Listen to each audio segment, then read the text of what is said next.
Good evening. I'm Susan Carpenter Walton, and I'm just a simple farmer's wife. I witnessed some of the most important events that happened in my life. Born in 1817, and have lived a quiet life with my husband on our farm.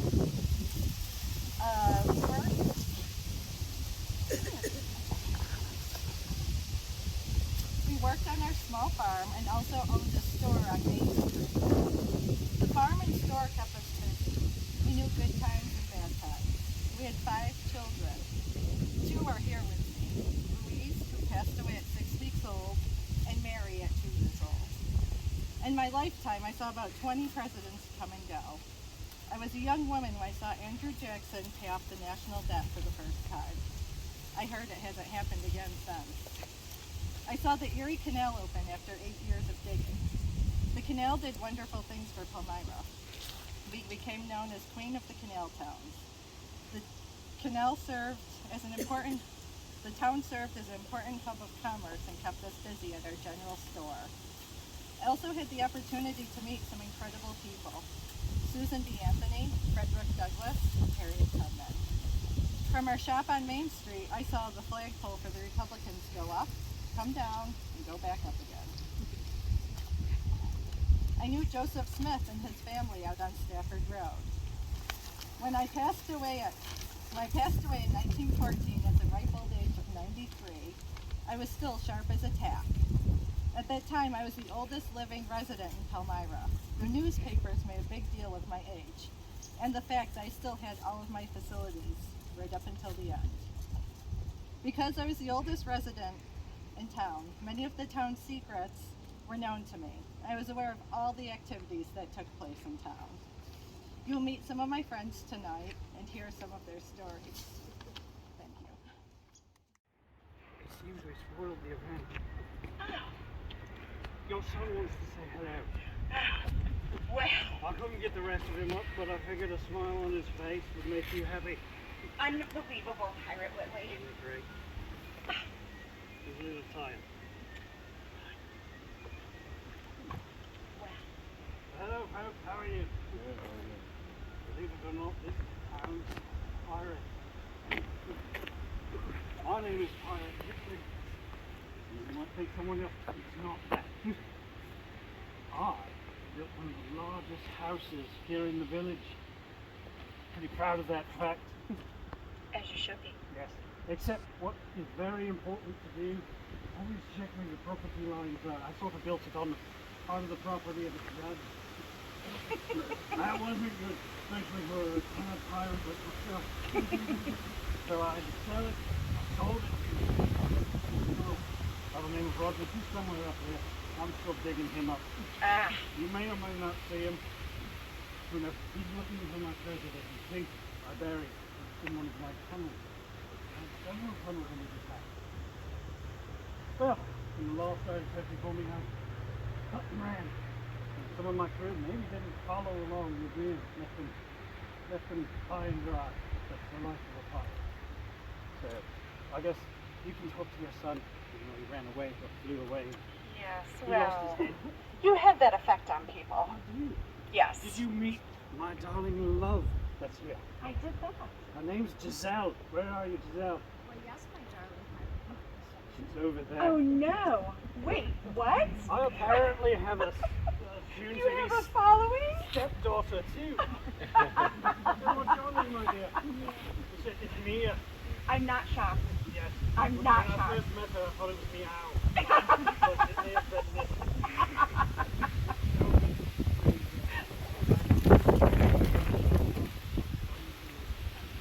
Oh my goodness.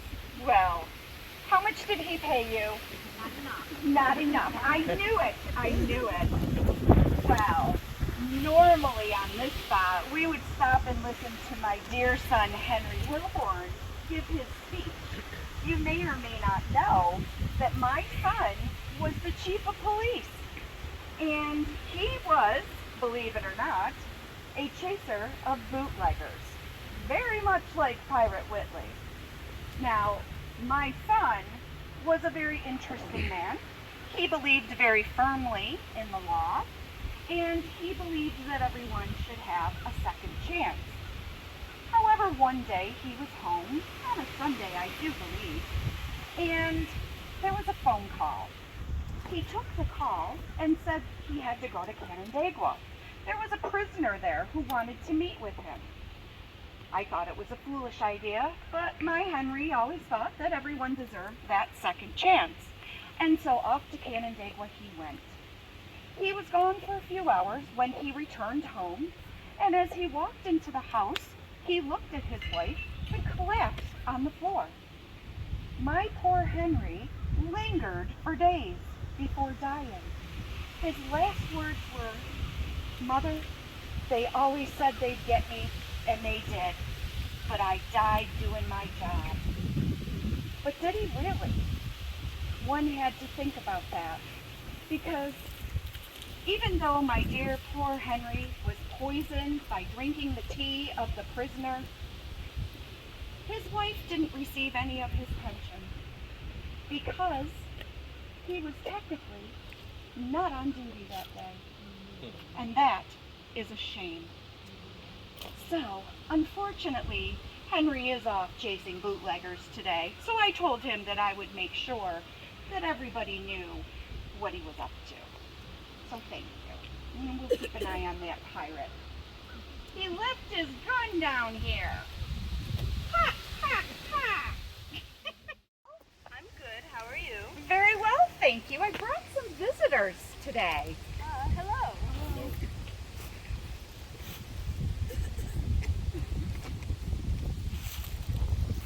My name is Clarissa Hall. Mother and Father Wilcox came to this place as first settlers, and I was born in this wilderness. Even at 21, I knew that Ambrose was meant to be my husband, although 22 years my senior. Reverend Jesse Townsend married us on September 10th, 1817, at the old church on the hill. My life was cut very short at 31 years, after only 10 years of marriage. My heart ached, leaving him to care for our 6 young daughters. Selfishly, I was grateful that he joined me in heaven in 1827. Here is a little bit about my dear husband. He was born a descendant of the original New Haven colony in 1639. They were pioneers of America and giant stuff. When he was but 7 years of age, his father was called to fight for the freedom of America from King George at Landsborough as a state militiaman under Captain Ebenezer Newell's company in 1777. An alarm was sounded, and his father came to fight. When his parents died in 1807, he moved to Williamstown, Massachusetts, where he owned numerous properties and was considered a great gentleman, an honorable title to be sure. He was a lawyer in Massachusetts, but never practiced here in Palmyra. He tried to get a courthouse bill in Newark and split the county using part of Ontario to add to the size. It was called a half-shire. Needless to say, this did not work. Oh, dear folks, I have news of our fifth daughter Clarissa, born in 1825, during the time of a great and difficult election. All our 6 daughters grew to be lovely young women, but Clarissa has brought our name into history. She married a young man named Leonard Jerome in 1849. I am sure that you remember his uncle Judge Hiram Jerome that practiced on Market Street. Clarissa had 4 daughters, and one named Jenny married Lord Randolph Churchill. Can you imagine? My own granddaughter became royalty. It is told that Jenny Jerome Churchill brought a boy into the world who became the Prime Minister of Great Britain during war. I understand that you may see him later this evening. Well, that is our story, but I'm afraid that I've kept you too long. Have a good evening. Good evening. Hello. Hello, Mr. and Mrs. Griffith. How are you? Hello.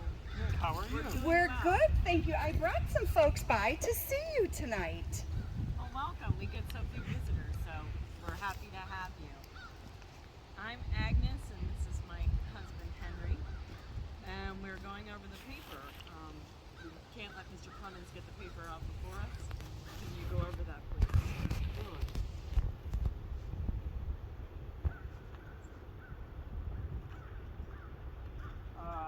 Enough reading, Henry. Oh. Henry, the paper is done and ready for approval.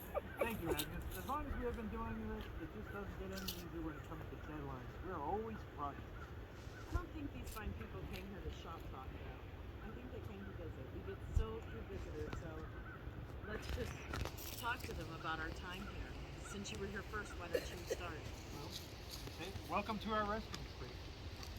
Maybe we can reminisce about our lives. I think I would like that. I would like that too. I've been here since the summer of '56. July was a hotbed here. I have no regret. Born and raised right here in Palmyra. I made a fine life for myself and my family. Graduated from Palmyra Union School in Eaton. And I went on to Hamilton College and came out and went to work at Garlock. OJ was a good friend. My brother Fred also worked there. I was interested in finances and ran that part of the business. That wasn't always my interest. Politics was what I was interested in. You could really help people in those days. It all started as village trustee, then president of the village for 3 terms. I'm in state government, just like Dad. But I did become a senator. Henry, aren't you leaving out the most important part? Ah, absolutely. Sometimes, it almost seems like I've known you forever. Being youngsters just a block away, having fathers as judges, I suppose we were destined to marry. I suppose we were. And that's exactly what we did. I loved our home so much that I couldn't wait until it was finished before we moved in. The girls and I had so much fun planting the many gardens. I think we had the biggest brick house in the village. I lived there for more than 30 years after you were gone. Agnes, it always amazed me how alike we are. My thoughts were always of the village, its history, its heritage, and the people of our community. Education was always a major part of my interest, and making sure that each student had the best education was my vision. I was certainly honored when bestowed with the honor of Distinguished Tall Men Graduate in 2008. Henry, the old Courier Journal building, by the way, we did buy out Mr. Clemens at the Wayne County Journal. I gave that building to the historic Palmyra Place for the Alien Coverlet Museum, as well as the William Phelps James Hotel, now the Historical Museum, as well as the William Phelps General Store. Do you remember Sheldon and Spencer Knapp? Together with Historic Palmyra, we saved the original buildings in the village of Devonshire and left quite the legacy. That is I do not remember the old days. It was truly a walk down memory lane. Our Celtic cross is the only one here, so please feel free to come back and visit us. And next time, please bring some cookies. Back to the business of newspaper printing. Hooray! We can get nice and close to you.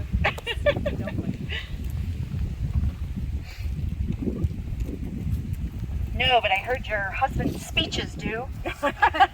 Or should I say sermon? They could be long-winded. They could be long-winded, I'll bet. Good evening and welcome. I think this is on. We don't do well with this new technology. Can you hear me all? Hi, I am Anna Ruth Webster Eaton, and I was born to Betsy and Nathaniel Webster in New Hampshire in 1823. But most of my life, I was blessed to be married to Horace Eaton. He was the Doctor of Divinity and pastor at the Western Presbyterian Church from 1848 to 1878. So for 30 long years, I got to hear his sermons. We were called to help free those who had been taken from their homes, their families, the bosoms of their mothers, and brought to the Americas to be slaves. And I know you're thinking, well, that's a southern thing. But nope, it happened up here where it's cold as well. So my husband, along with Pliny Sexton, not Pliny T. Sexton, not to be confused, but Pliny Sexton, teamed up to house a station of the Underground Railroad. And if you're familiar with this fine town of Palmyra, that house is where the gazebo currently stands in town. I see some heads shaking, so you know our church too. very excited. My husband would be thrilled. As you know, traveling is much safer at night. So everybody would stay at Mr. Sexton's home until night, and then they would meet at the church, because the town clock was housed in our steeple. And they would stay in my office, which was just south of that tower. And when it struck midnight, they would proceed off. So be mindful, you're out while it's very light out. Be careful. It's much safer to travel in the dark. We felt strongly that it was our call to help folks to be free. We didn't feel it was anybody's right to not be free. That was our mission. But the other thing that I loved was going to church on Sundays to hear my husband's fine sermons, to watch the joy on the young and the old faces, and to know that I was there for him to confide in and to talk to. It was very stressful to be such a good person and to do such good deeds. Sadly though, being 13 years older than me, my husband perished before me. But my life didn't stop. I stayed very much involved in the church and continued to do good works until I passed at the ripe old age of 90. And I am delighted that you have come out to our fine town, and I wish you safe travels in this light. Have a great day. Thank you, Mrs. Eaton. We're behind the hedge. Hello. Good afternoon. How are you? Come on up, everyone. They're a little shy. They're a little shy. They're a little shy. It might be because we're DEAD. I don't know. Maybe. So, I'm Maggie Sampson, and this is my husband, Admiral Sampson. We were both born here in Palmyra, and were married and had our 5 daughters here. Unfortunately, I passed away at the age of 36, and you went on to do great things though, dear. I had a great career. I went on. I was actually, to kind of go backwards a little bit, I grew up here. I was raised in I did all the farm work and field work and things that you could possibly do, and I was lucky enough to be noticed by a man named Mr. Sullivan, who had connections to the military, and knew that I wanted to go to college and get rewarded. My family is very poor, and he saw a way for me to get into the Naval Academy, which today is known as Annapolis. I was brought in at age 17, and I was top of my class for 3 years. And you might ask what happened to the 4th year? The Civil War happened. I was put on a screw-type ironclad ship that was almost immediately sunk as we pulled out of the harbor. And of the 95 men on board, 75 passed away. I was very distraught. In those days, you didn't get on your phone and call home and say, I'm okay. So there was a long period of time before she knew that I was one of the few survivors of that ship. Now, I was a first mate on the ship, but it was quoted as saying that I didn't leave the ship left me, that I was standing on deck when it disappeared. And that kind of hung with many of my superiors, and they promoted me fairly quickly. And I was on countless ships after that. What I'm most known for is in 1898, 100 years. In 1898, I'll tell you, when you're dead, time goes by. 1898, the United States declared war in the Spanish-American War, and I was sent out to hunt down Admiral Pascual Servas, and he was the fleet commander of the Spanish Army. Now, the Spanish they were trying to colonize Cuba. They were going after ships in our territory that were trying to move cargo and things like that, and we wanted none of it. So the president told me to go out and find him. Well, it took me months and months and months, but we finally got Servas pinned down in the Bay of Cuba. And at that time, it wasn't the open shipping lane that it is now. We had our ships based around the outside, so he couldn't get out. We had him trapped in there. We were just waiting for him to come out. And we waited and waited and waited, and he wasn't coming out. And we didn't want to send our ships in one at a time and be picked off, so we just said we'll blockade it and we'll hold him there. Well, I decided that I was going to go off to Santiago for a meeting, and I took my flagship, and when the flagship left, Servas thought that was his time to come out. My lower admiral in my fleet took it upon himself to wipe out the entire fleet of Servas. Every ship, sunk every one of them. So being, the next day, being July 4th, I sent a message back to the United States saying, as commander of our nation's fleet, I'm proud and happy to present on this 4th of July all of Servas's fleet. And my underling, Shea, the Admiral Shea, took a burn to that because I wasn't there. But he doesn't realize that it was a ruse on my part to go away and let him take care of it. So I took much of the glory for it, and from that point forward, in the Navy, you either consider yourself a Shea man or a Sampson man. There was no in between, and that went on for years and years and years afterwards. But I'm proud of the things I've done. I'm proud of where I've come from here. In Prospect Park, there's a cannon with my name on it from a gunship. The Sampson State Park was named after me, and most recently, the Veterans Cemetery, Sampson Veterans Cemetery, is also my name, which I'm very, very proud of. I couldn't have done it without Maggie and all the things that she helped me with in the early years. But that's my history. That's where I come from. That's beautiful, Admiral and Mrs. Sampson. Behind every good man is a great woman. I think we can agree. At least until age 36. Yeah. That would be great. Maybe we could talk to him about that soundtrack of our lives. Come on down this way, folks. I'd like you to meet Dr. Harriet Adams.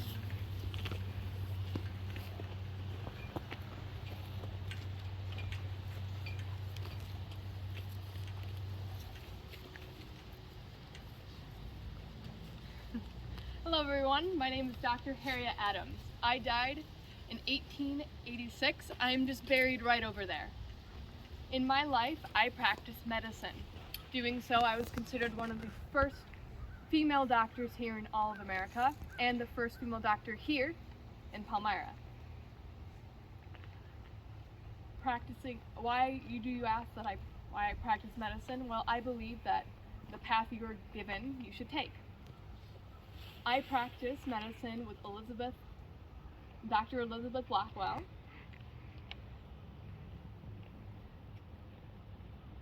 And who were most of your patients? Women, actually. Oh. Men did not believe that as a woman I should be practicing medicine. Oh, my goodness. So, I only had women who would come to me for childbirth. I would charge them $5 to have the baby, and I would do office visits in my home. Something we need nowadays. You know a man named Thomas Cook. He wrote a book called Palmyra in Vacancy. He went around gathering all of the residents of Palmyra and business owners here, and he put them in a book that was dedicated from the founding of Palmyra all the way to 1930. And one of the only people not considered in that book was me. He did not include me in that book because I was a woman who was practicing medicine, and he did not believe that I had a place. I died at the age of 56 from a brain tumor that was found during an autopsy. I practiced medicine for over 30 years. Thank you, Miss Ann. Giselle. Oh, not you again. Roger. Did you find your gun? Oh, got it here, it's not even half cocked. Ah! Giselle, where are you, my love? Everyone, you should know the story of how we met. I know. He always tells it best. So go ahead, my darling. Tell how we met and fell in love. Do tell. She tried to rob me. She did, but she really had some nice flashy things, and I was just like, oh yeah. I was the only just other needed person that could take him down with me, so, it was love at first sight after that. it. It was. She knocked me right off my feet. Right on it. Amazing. So, to be fair, I might have been a little light-headed on the drink. Yeah, it's okay, we all are. Well, so nice to see you again. Too, darling. I am still in search of my treasure. Haven't found it yet, huh? Nope, but I know who doesn't have it. Mr. Rogers, who's over there. General Really? Rogers. boy. I'm gonna go have fun taunting him about it. Maybe by the time you get there, he'll have found it. I don't think so. Well, okay. One way or another, I'm getting it back. That's what she said. It takes them a minute to warm up to us, That's okay. you know, because we're so cold. Welcome to historic Palmyra. We're glad you're here. My name is Rogers, General Thomas Rogers. This is my final resting place. I was actually in the resting place up the hill. But I was actually born in 1790, not here, but in Rhode Island, at a place called Providence Plantations. Now, if there's any historians here, you'll recognize that 1790 was the year that Rhode Island finally joined the newly created United States of America. We were the last 13 colonies to join. My father was William Rogers. Now, William Rogers was his goes back way back to the Mayflower. The Mayflower Rogers came to Plymouth Rock. Of course, we celebrate Thanksgiving today. But anyway, my father and his two brothers, when I was just 2 years old, I wasn't born then, they moved this year to Palmyra, New York. Okay? We grew up here. I had a very successful career here as a president of the Bank of Wayne County. I also had the honor to be the person to do a speech for the launching of the Myron Holly. Does anybody know what that was? Mm-hmm. The Myron Holly was the first barge to embark on the Erie Canal from Palmyra. I also have the honor to dig out the first barrel of dirt in the cellar that would become the Presbyterian Church, which still stands today on the four corners that were the churches. But in 1813, I married my beautiful wife, Harriet Holmes. Her father was Halleck Holmes. And if you look over yonder there, across the road, up on the hill, that was, I think, today you call that Prospect Hill. That was called Holmes Mountain back in the days. Okay.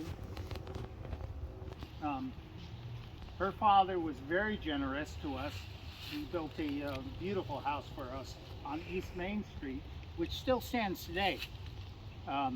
You might call it the Rogers house, but unfortunately I passed away. Another gentleman purchased it, and now it's called the Garlic House. And that was owned by O.J. Garlic. Okay. Harriet and I had just one child, and that was Carlton. Very industrious son of mine. He both physically as well as spiritually. He owned Franklin's Tavern on Main Street. Yes. So he had a lot of friends. You probably wouldn't know about Franklin's Tavern. The reason being, Franklin's Tavern was raised and torn down in 1866, okay, to make way for the Village Hall, which still stands there today on Main Street, okay, right off of Kyler.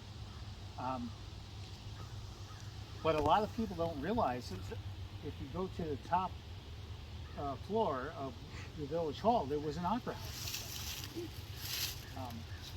To this day, if you go down on Main Street, look behind the Village Hall, you'll see a very stately house. That was my son's house.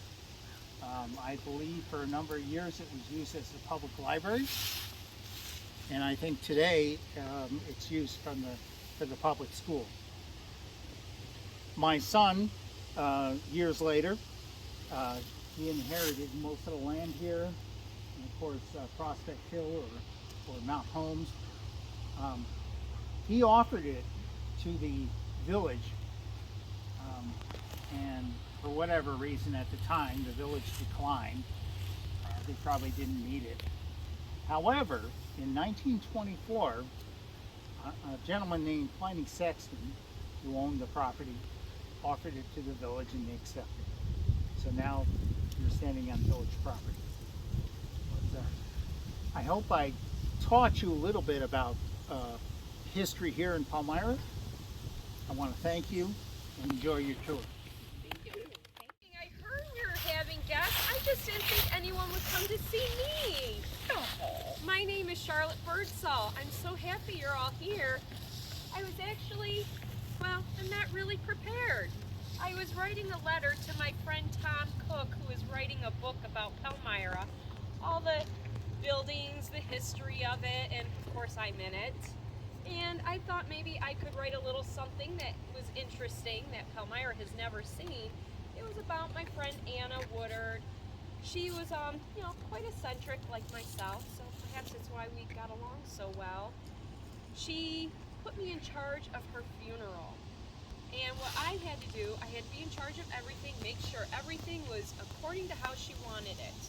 It was to exceed no more than $10, no more than 20 people. There were to be no carriages, no hearses, no songs, and no sermon. Reverend Horace Eaton led a little prayer, and then we all had to walk behind the black casket with little handles on it that were carried by 4 strong young men that she had set aside 4 or 5 gold pieces for carrying it. So can you imagine just walking through the streets in silence behind a casket and coming into the cemetery and just putting it in the ground? Well, she had been to New Orleans and she had been quite taken with that method. So I adhered to it and made sure she was buried in a beautiful calico dress. But I'm sure you didn't come here to hear about her. I'll tell you a little bit about myself. I was born and raised in this beautiful, fine community of Palmyra. My parents were among one of the first settlers here in Palmyra. They owned the Jenner block. My father, he had built row homes. He was very wealthy, and I do have to say I'm very thankful for the life I led because I never had to worry about finances. I died in 1936, and that was a terrible time, but I did all right. And I married a wonderful man, Henry. We had no children. It was sad, but it was all right. But I really like the legacy that I have left behind because that allowed me the freedom to help with the women's movement. I wasn't a Susan B. Anthony by any means, but I did quite well and did my part. And I was also what I call a silent abolitionist. I really didn't tell people what I did because, well, that just wouldn't be a good thing to do and I wouldn't be able to help other people. But what I really like is that there's 2 streets named after me, Charlotte and Birdsall.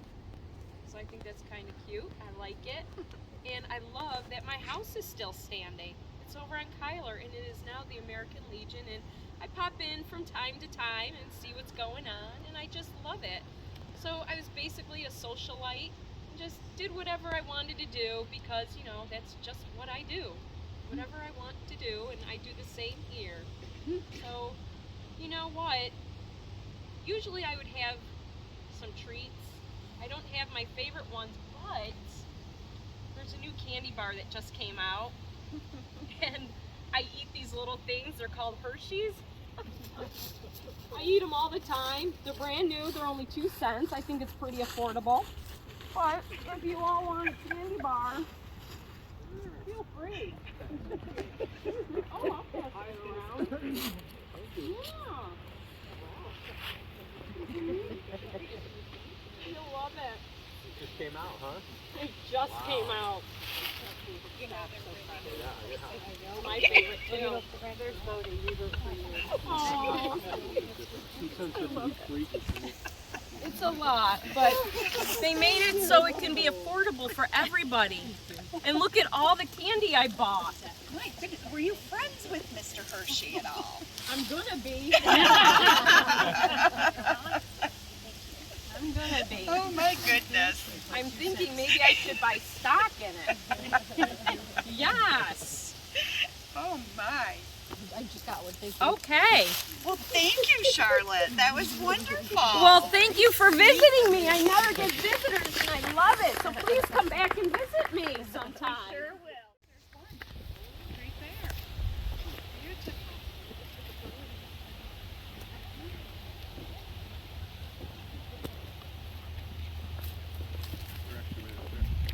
Oh, hi. Hi, hello, how are you?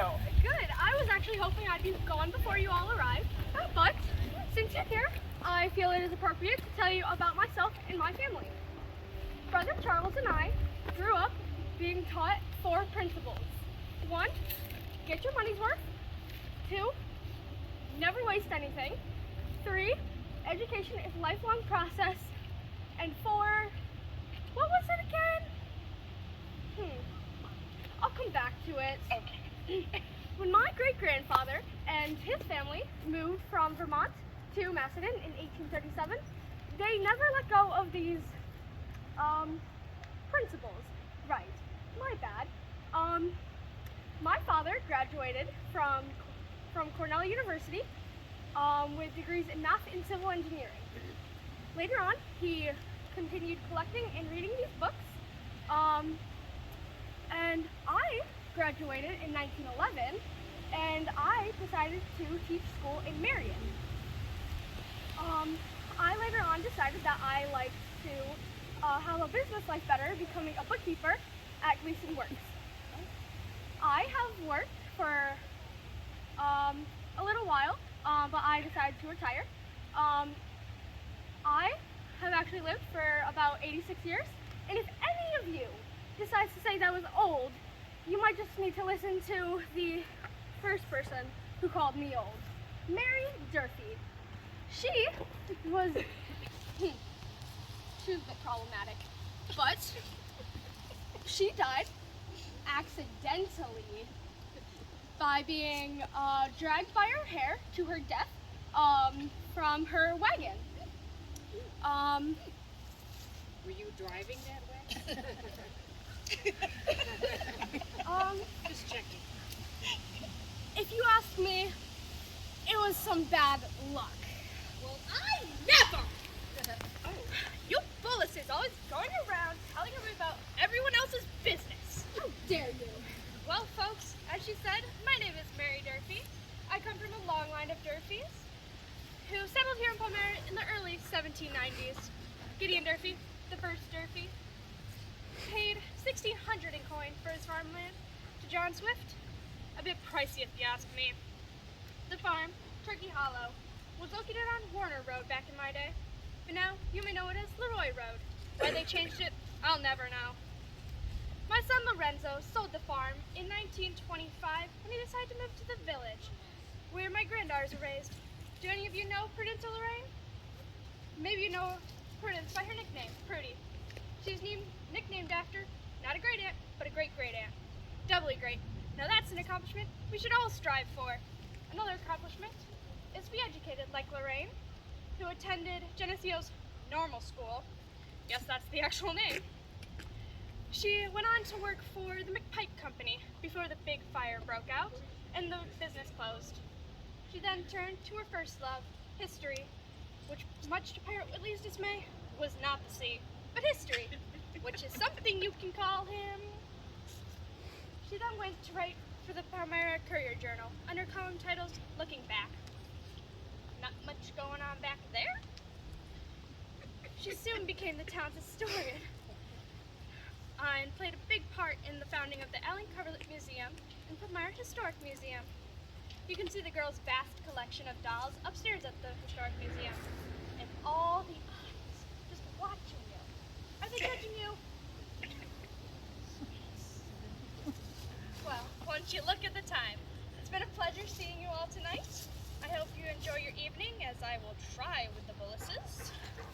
You to me. Good night, everyone. Girls. Thank you very We have to have I thought we were done, guys. Sorry. I have a little bit of business and then some more business.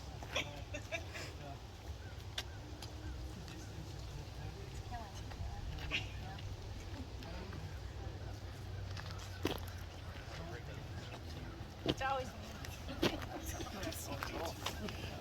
I'm sorry, Mia. You can still come visit and sail in my boat.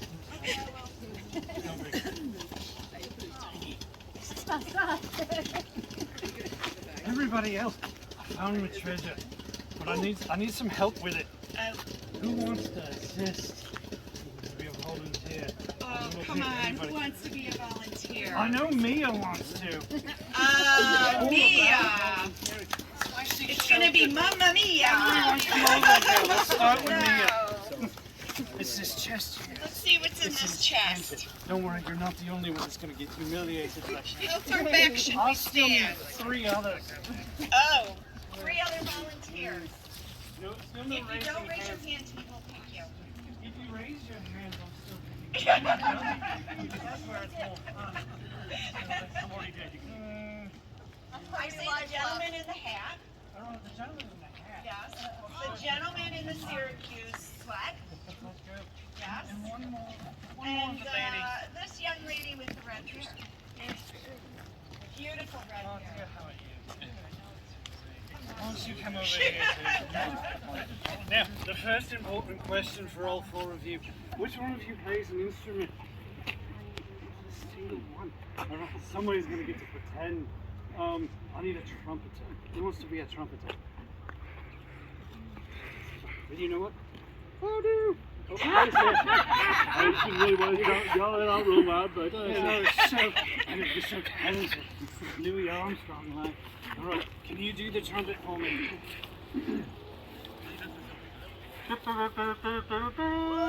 we go, trumpet. That's great. Decades, yes. All right. How are you on farm animals? I know, I better not get that one. Which farm animal? That's what I'm not going to use a farm animal. I need you to make the sound of an aardvark. That's her problem, not mine.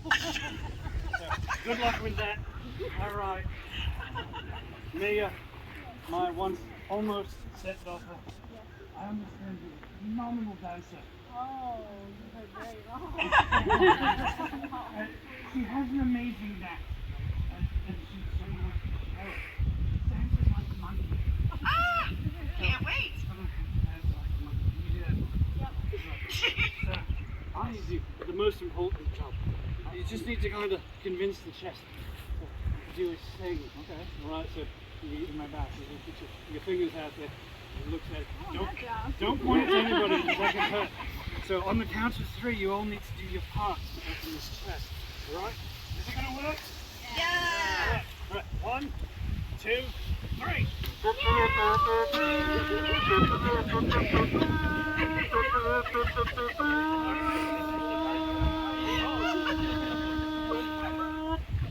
not really doing anything, is it? It's not working. Does he warm me on? Oh, it's not even locked, is it? Oh, look at that. Oh, it's my treasure. Oh, let's Look, see. it's out. It could have been yours, but mine. Thank you, everybody. Oh, Pirate You Whitley. can go back to your families or find a better one.